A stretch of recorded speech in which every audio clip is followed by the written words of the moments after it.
Corona के बाद अब मुंबई के झोपड़पट्टी वाले इलाकों में मीजल्स यानी खसरा का खतरा इस वक्त मंडरा रहा है। कई झोपड़पट्टी के इलाकों में तमाम केसेस सामने आए हैं और मैं इस वक्त मौजूद जिस इलाके में हूँ ये है रफ़ी नगर का लोटस कॉलोनी इलाका और इस इलाके में सबसे ज़्यादा केसेस अब तक सामने आए हैं। आप देख सकते हैं तमाम जो झोपड़पट्टी के इलाके हैं इसी इलाके में जो है अब तक जो है करीब 35 केस सामने आ चुके हैं। सबसे ज़्यादा आउटब्रेक जो खसरे का हुआ है वो इसी क्षेत्र में हुआ है और जिस तरह से आउटब्रेक हुआ है उसको देखते हुए बीएमसी की टीम लगातार ये कोशिश कर रही है कि जल्द से जल्द जो बच्चे बचे हैं उन्हें खसरे का टीका लगा दिया जाए ताकि इस बीमारी को फैलने से रोका जा सके। दरअसल ये जो इलाका है खासतौर पर जो बीएमसी का ये कहना है कि इस इलाके में लोग जो हैं जो बच्चों के परिवार के लोग होते हैं वही वैक्सीन नहीं लगाना चाहते हैं और यही वजह है कि जो मीजल्स का खतरा जो है वो मंडरा रहा है एक बार फिर से इन इलाकों पर। तो ऐसे में जिस तरह से आउटब्रेक मुंबई में खासतौर पर हुआ है, चाहे ये गुवंडी का इलाका हो, मलाड का इलाका हो, सांता क्रूज का इलाका हो, माटुंगा का इलाका हो, ये तमाम इलाके जो है वो मीजल्स से जो है प्रभावित हुए हैं।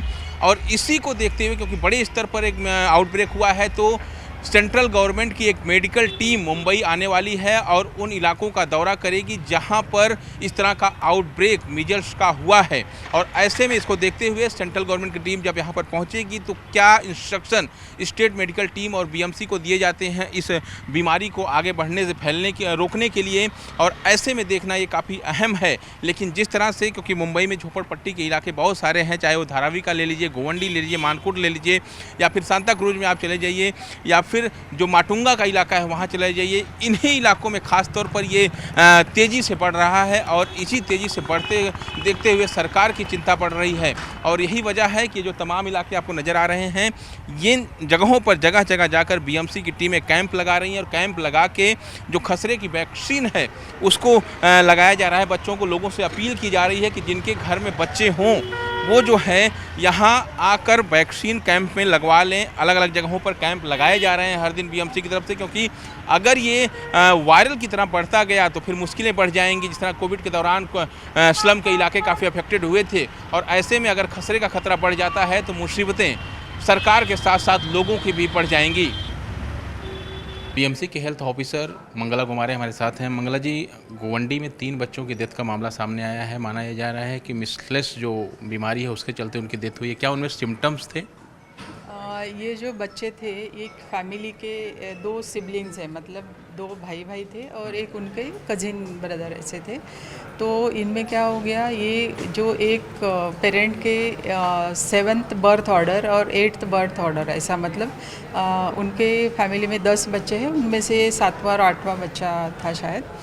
और उनका कुछ 1 महीना पहले कुछ उनको बुखार और रैश ऐसा कुछ आया था।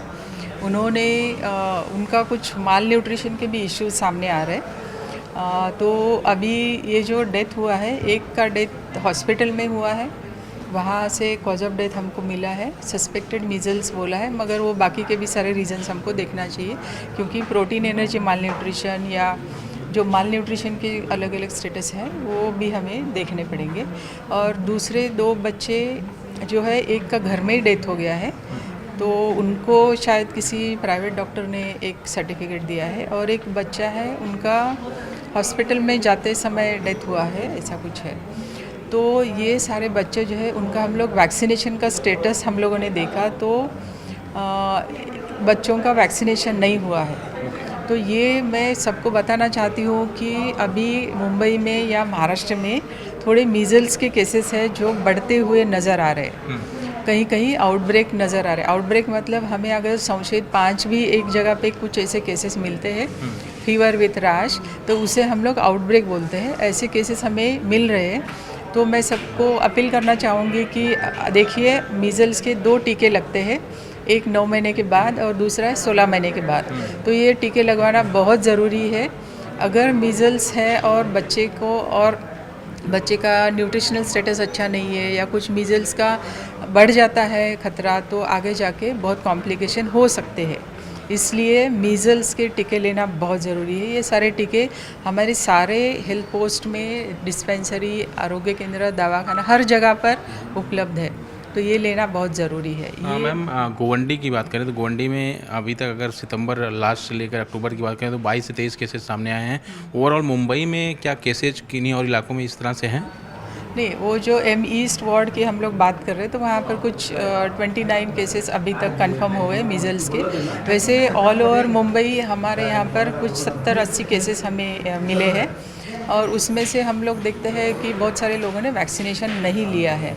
तो ये बहुत चिंताजनक बात है, इसलिए वैक्सीनेशन करना बहुत ज़रूरी है। आप बार बार मैं आपको बता रही हूँ। बीएमसी की तरफ से क्या ड्राइव वगैरह क्या प्रिकॉशन लिया जा रहा है ताकि लोग जो है वैक्सीनेशन करवाएं, या फिर बीएमसी के लोग क्या घर पर जाकर वैक्सीनेशन कर रहे हैं? घर घर जाके हम लोग वैक्सीनेशन नहीं करते, मगर हर एक आरोग्य केंद्र की तरफ से हम लोग वैक्सीनेशन के लिए कैंप लगाते हैं उनके एरिया में। वो एकदम घर के नज़दीक ही होता है, घर में नहीं जाते मगर घर के एकदम बाजू में ही होता है। तो हर एक आरोग्य केंद्र अपना एरिया में जाके कैंप करता है। उनके पास लिस्ट होती है। हमारे जो आशा वर्कर्स है, हमारे जो CHVs है, वो घर घर जाके बताते हैं कि ये आज ये यहाँ पर कैंप है। उन्हें बुलाने के लिए भी जाते हैं। तो जब ये CHV हमारे आपके घर में आते हैं तो उन्होंने आके कैंप में बच्चों को लेके आना चाहिए और टीका करना चाहिए। जो स्लम एरिया काफ़ी अफेक्टेड हैं इससे, तो उसके लिए कुछ विशेष प्लानिंग आपकी तरफ से? अभी हम लोगों ने थोड़ा और ज़्यादा कैंप करने का सोचा है। हर एक एरिया में हम लोग, हर एक आरोग्य केंद्र की तरफ से हम लोग 8 फील्ड में कैंप करते हैं और 8 सेंटर में कैंप होते हैं। तो हम लोग ये जो हाई रिस्क एरिया हमें दिख रहा है वहाँ पर हम लोग थोड़ा कैंप की संख्या बढ़ाएंगे और ज़्यादा कैंप करेंगे। और थोड़ा हम लोग माइकिंग करके भी लोगों को बताने की कोशिश करेंगे कि अगर आपने मीजल्स का टीका नहीं लिया है, बच्चों को नहीं दिया है, तो आपको देना है। हम लोगों ने ये सुविधा जो है सारे जगह पे उपलब्ध कराई है।